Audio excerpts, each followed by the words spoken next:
At so ayan, hi guys, welcome back sa channel natin at ito na nga po sa episode 281 season 4 para kay Kalbo at huwag na natin patagalin pa, simulan na natin yan. At dito nga tayo natapos yung sa pagdating neto ni Butterfly DX saka nga ni Chain Toad para tulungan itong si Suika sa pakikipaglaban dyan kay Mirror God. At ito nga nagkatagpo-tagpo na itong mga to at nawang continuation niyan is ito naman na. So dito dali-dali bumanat ka agad itong si Butterfly DX gamit itong kanyang Butterfly heel drop so may heels. Itong suot nga dyan, sapatos nito ni Butterfly DX habang sa kabilang banda, ito namang si Chain Toad. Hindi rin nagpahuli at ito nga umatake siya gamit itong kanyang entrails dropper at pagkatapos nga niyan, ay ito sa kabilang banda, hindi pa pala tapos. Itong si Suika at ito nga bumanat nga siya dyan ulit gamit naman itong kanyang void shaking tiger fist at no pagkatapos nga niya, bam!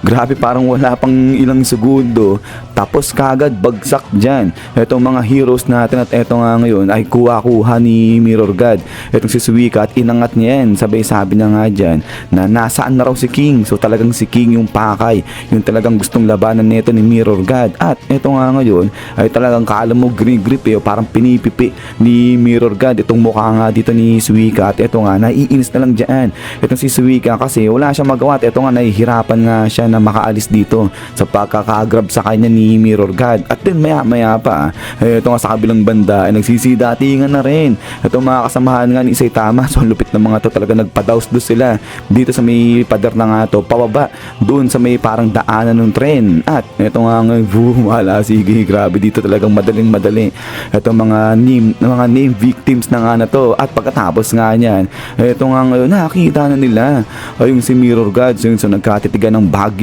itong grupo na to at saka nga ay yung si Mirror God. At eto nga ngayon, bam!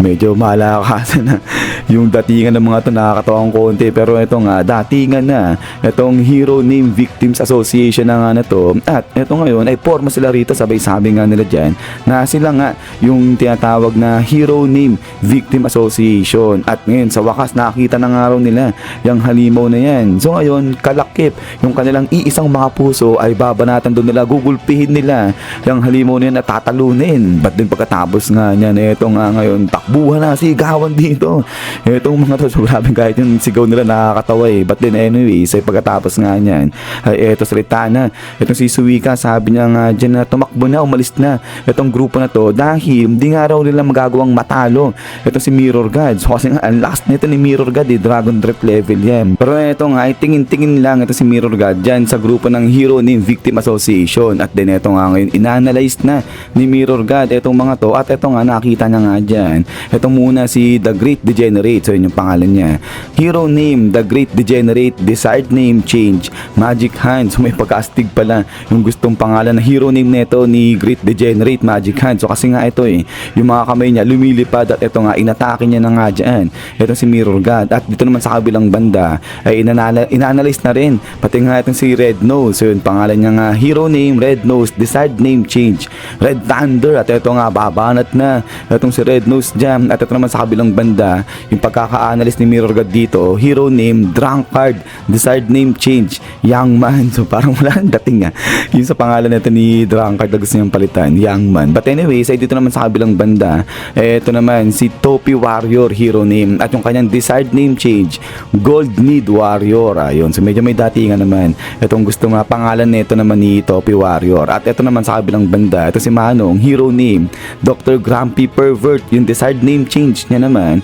Fighting Genius Surgeon White Knight. So haba nang gusto niya ipapalit na pangalan. But anyways ay ito nga ay dali-dali umatake na itong grupo na to. At pagkatapos nga niya dito winasiwas na ng ganung kadali ni Mirror God itong Hero Name Victim Association. At eto bagsakan ngayon sila lahat dyan. So grabe, talagang no match itong grupo na to laban dyan kay Mirror God. At salita na itong si Mirror God, sabi niya nga dyan nag-abala pa naman siya na pumunta mismo dyan sa may HQ ng Hero Association para atakihin yan directly. Tapos ganito lang daw yung nangyayari, walang kwenta, sabi niya ganyan kasi puro may hina lang daw yung mga dumarating at pinapadala sa kanya. So kaya nga naiirita ito si Mirror God. Sabi niya nga dyan ina-underestimate daw ba siya ng Hero Association. At ito nga ngayon binagsak niya na o nilapag niya na nga dyan ito si Suika. At sabi niya nga rito na hindi raw worth it nung kanyang oras yung magkuha ng data sa mga mahihinang mga heroes. At saka ano raw ba ginagawa ni King, nasa na si King, sabi niyang ganyan. But then maya is boom.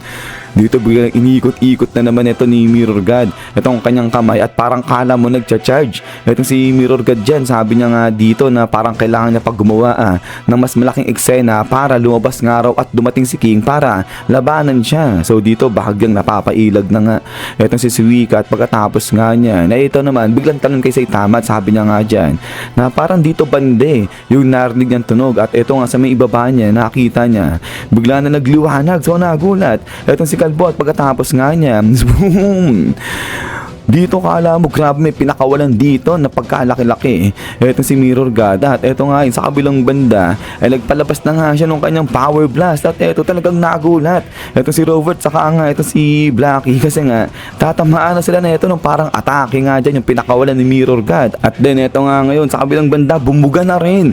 Eto si Rover so yun napasigaw na. Eto si Black Sperm sabi na nga dyan na gawin lahat ni Rover yung kanyang makakaya, ilabas niya na yung kanyang buong lakas kasi nga ang laki nung tatama sa kanila at pagkatapos nga niyan bam!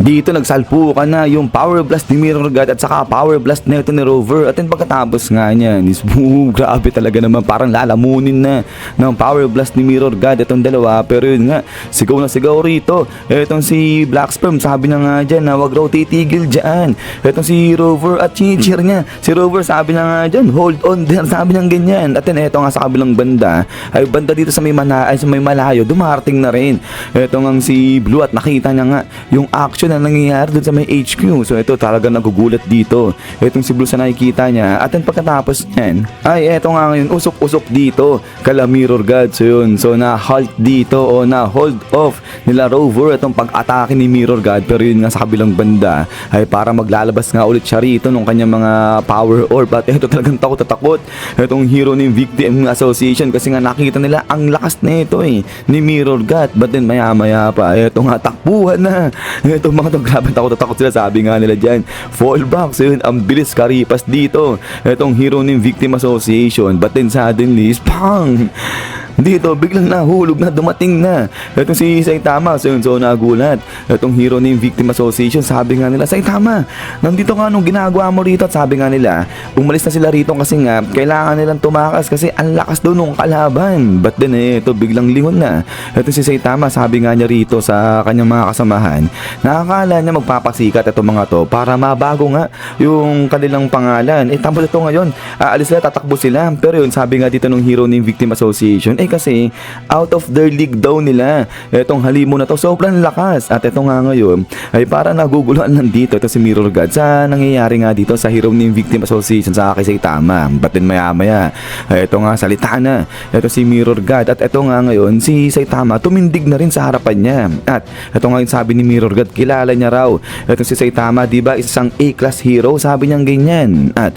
eto nga ngayon tingin-tingin si Mirror God dito kay Saitama sabi niya nga dyan na yung itsura daw nito ni Saitama pati na yung kanyang pangalan at lahat dito kay Saitama mukhang mahina sabi niyang ganyan so yun so weak daw ito si Saitama sabi niyang ganyan at di raw siya interesado rito kay Kalbo but then pagkatapos nga niyan isyan so hanggang dito lang ito sa episode 281 natin but yun sa wakas dumating na itong si Kalbo natin at eto hinarap niya na nga dyan etong si Mirror God but yun nga guys ayun ay maraming salamat sa panonood dito kay Kalbo natin at hintay lang para sa next episode natin dito sino naman sa lagi mag-ingat God bless niyo lahat at kita-kits tayo ulit.